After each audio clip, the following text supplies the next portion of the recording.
Hello, hello ভাইয়া, কে? রাজীব ভাইয়া, আমি যেই হই না কেন আপনার কাছে আমার একটা প্রয়োজন। বলছি কি, হুম। আপনি যে আমার নামে নিউজটা করেছেন, কিন্তু আপনি কি আমার যে বিষয় যাচাই বাছাই করেছেন?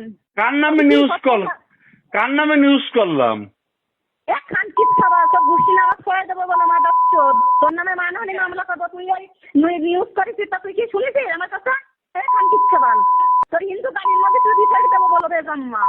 এই আপা, আপনি ভুল বুঝতেছেন। আমি তো দীর্ঘদিন কোন নিউজ করলাম? আপনি আন্দাজে আপনি আপনি নিউজ করেন নাই? না, আপনি না, না। রফিকের সাক্ষাৎকার নেন নাই? কার? আপনি রফিকের সাক্ষাৎকার নেন না আপনি? না, না, না, আমি রফিকের কোনো আমি কোনো নিউজ করি না। রফিকের কোনো নিউজ করি না আপা। তাহলে আমার কাছে আপনার প্রমাণটা আসলো কিভাবে? আপনি দেখলেন আমি তো ভিডিও আমার তো শোনেন, আপনার নানি আমার নানি মামলা করবা, তুই যুগের বাচ্চা না? তোর বুদির মার আল্লাহর মধ্যে তো চালাই দেবো শুয়ারের বাচ্চা। তাই নিউজ করবি, তুই আমার কাছে শুনবি না, তার কাছে শুনে নি, তুই সাক্ষাৎকারও দিছিস। তোর আসাদ নাঙ্গের বাসায় তুই কিনে সামনে আর কইছিস রেশমা বাসায় আরে বাবারে, আপনি যা খুশি করেন গে, আপনি মামলা করেন গে, যা খুশি করেন গে, আমার কোনো নিউজ নাই। তার পক্ষে শোনেন, নিউজের কাটিং আমার কাজ কেন? তোর নিউজের কাটিং আমার কাজ কেন?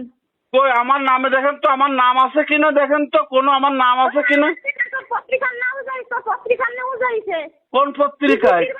তুই রাজীব তো, তুই আমার তো ভালো করে চিনিস, আমি সেই রেশমা বলো। আমি এই আপনি ভাষা সংযত করে কথা বলেন আপু। আমি ভালো বাচ্চা দেবো না, তুই নিউজটা করলি কেন? এখন কিচ্ছু বলছো না, আমি রবিবার মানা করবো আমি। আমি কোন